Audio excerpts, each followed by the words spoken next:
নমস্কার। প্রকৃতির স্নিগ্ধতা আর সহজ সরল জীবনের সুন্দর পথে হাঁটতে চাইলে বনবিথির আর একটি পর্বে আপনাদের স্বাগত জানাই। অনেক দিন ধরেই গ্রামের বাড়ি আসবো ভেবেও আশা আর হচ্ছিল না। আজ চলে এসেছি। এসে দেখি বাড়ির বাগানের গাছে প্রচুর এঁচড় হয়েছে। সেখান থেকেই একটি এঁচড় নিয়ে আমি আপনাদের সঙ্গে আজ একটি রেসিপি শেয়ার করব।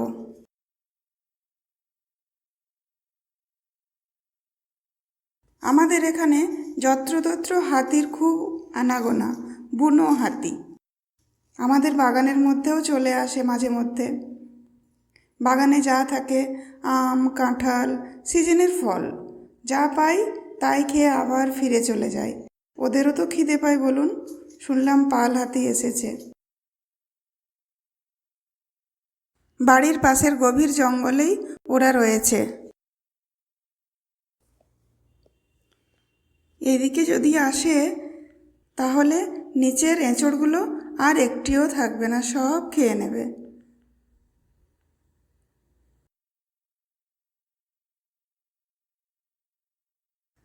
চলুন আমি প্রথমে একটি এঁচড় পেড়ে নিই, দিয়ে রান্নায় ফিরে আসব। চলুন এবার একটি এঁচড় পেড়ে নিই, দিয়ে ভালোভাবে সেটিকে কেটে ধুয়ে রান্নার পর্বে চলে আসি। আজকে খুব সুন্দর রোদ বেরিয়েছে। এই যে দেখুন, আমি ভালোভাবে এঁচড় কেটে নিয়েছি, সঙ্গে গোটা কয়েক আলুও কেটে নিয়েছি। রান্নার জন্য যে মশলার প্রয়োজন সেগুলিকেও রেডি করে নিয়েছি। চলুন এবার রান্নাটা করে নিই।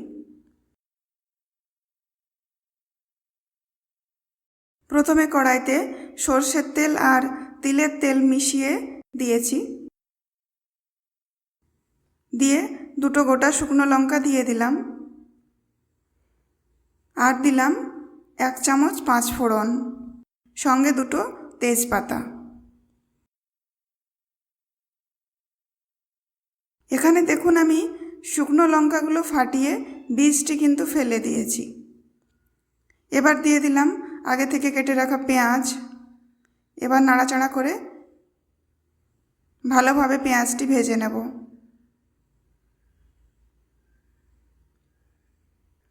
দেখুন হালকা ভেজে নিয়েছি।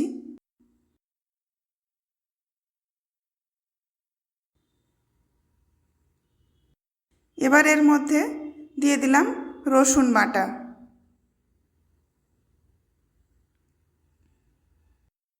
দিয়ে আবারও খানিকক্ষণ ভেজে নেব।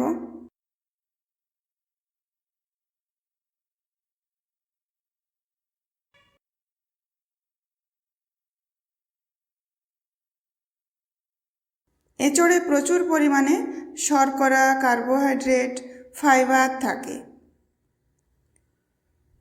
দেখুন ভালোভাবে আমি ভেজে নিয়েছি পেঁয়াজ, রসুন। এবার এর মধ্যে আদা বাটা দিয়ে দিলাম, দিয়ে আবারও খানিকক্ষণ নাড়াচাড়া করে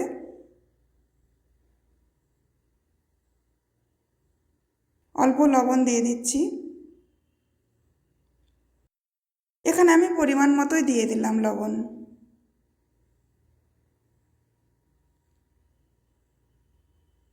দিয়ে আবারও খানিকক্ষণ নাড়াচাড়া করে ভালোভাবে মিশিয়ে নিচ্ছি।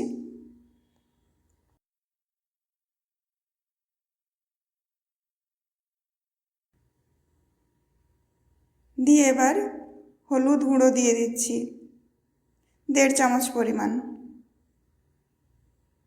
ভালোভাবে মিশিয়ে নেব।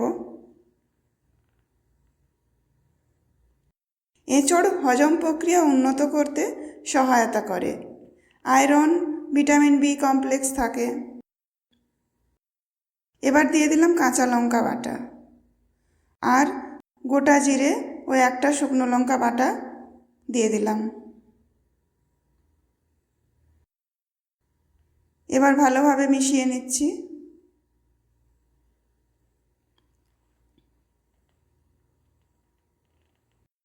এবার একটু জল দিয়ে দিচ্ছি।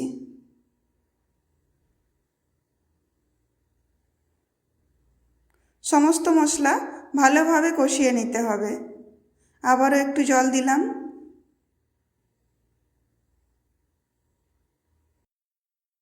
এঁচোড়ের মধ্যে পটাশিয়াম, ম্যাগনেসিয়ামও রয়েছে। এঁচোড় রক্তে শর্করার মাত্রা নিয়ন্ত্রণে রাখতে বেশি কার্যকর।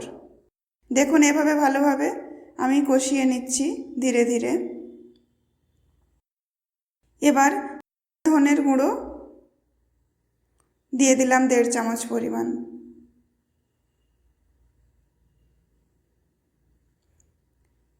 দিয়ে অল্প জল দিয়ে দিলাম। আবারও খানিকক্ষণ কষিয়ে নেব।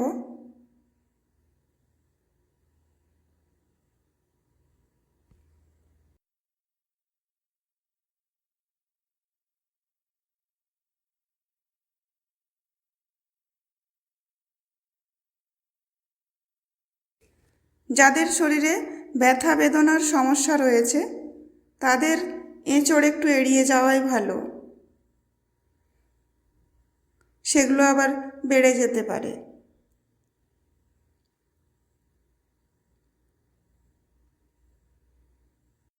একটু সময় নিয়ে মশলাটা কষতে হবে।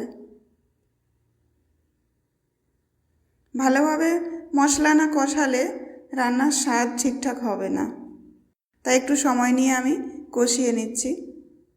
এবার আগে থেকে কেটে রাখা আলুর টুকরোগুলো প্রথমে দিয়ে দেব।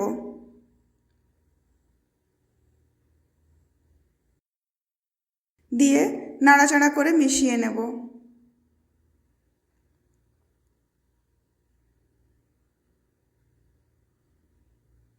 দেখুন, এভাবে ভালোভাবে নাড়াচাড়া করে আমি মশলার সঙ্গে আলুগুলিকে মিশিয়ে নিয়েছি।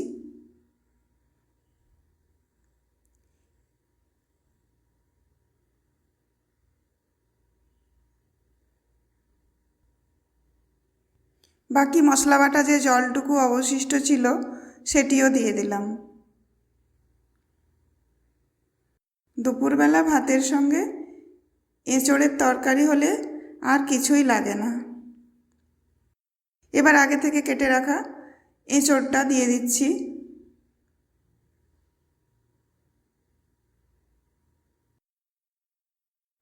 ভালোভাবে মিশিয়ে নেব।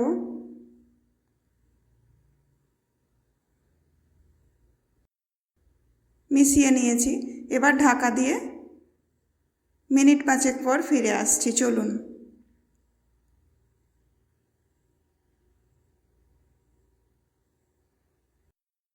মিনিট 5 সেদ্ধ হওয়ার পর দেখুন, আবারও নাড়াচাড়া করে দেখে নেব। নিচে অল্প একটু জল রয়েছে, আবারও খানিকক্ষণ কষাবো।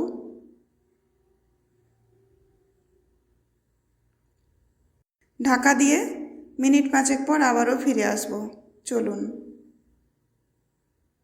ঢাকা খুলে দেখি।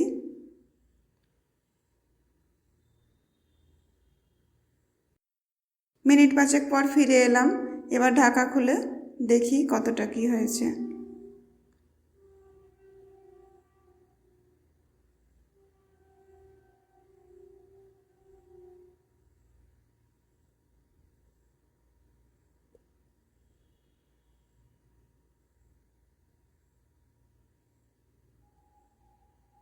আলু হালকা সেদ্ধ হয়েছে, হাফ সেদ্ধই বলুন।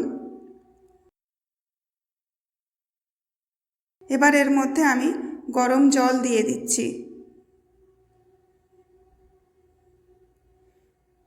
যে কোনো রান্নায় আপনারা যদি গরম জল ব্যবহার করেন তাহলে রান্নার স্বাদ অনেকটাই বেড়ে যায়।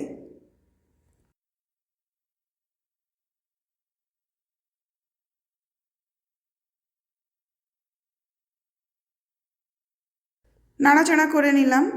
এবার ঢাকা দিয়ে মিনিট 10 পর ফিরে আসব। মিনিট 10 পর ফিরে এলাম। কিছুটা জল টেনে গিয়েছে। এবার একটু নাড়াচাড়া করে নিই।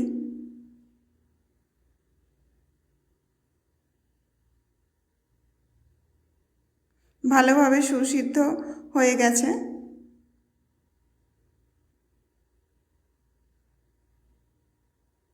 আমি একটু আলুটা কেটে দেখে নিচ্ছি। এই যে ভালোভাবেই সুসিদ্ধ হয়ে গেছে, খুব সুন্দরভাবে আলু সেদ্ধ হয়ে গেছে।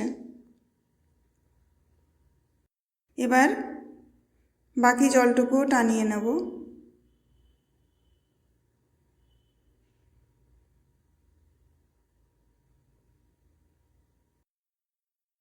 চলুন ঢাকা দিয়ে বাকি জলটুকুও শুকনো করে নিই।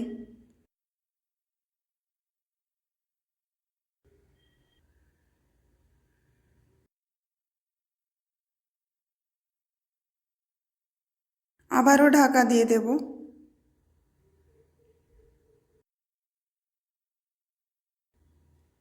কিছুক্ষণ পর ফিরে এলাম, ঢাকা খুলে দেখি হ্যাঁ জল শুকনো হয়ে গেছে সুন্দরভাবে।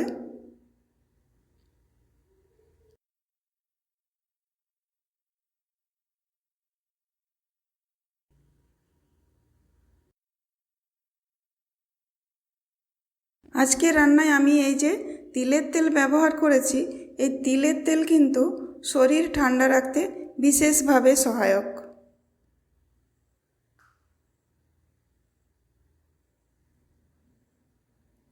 গ্রীষ্মকালে খসলার তেল মাখা যেতে পারে, শরীর ঠান্ডা রাখে।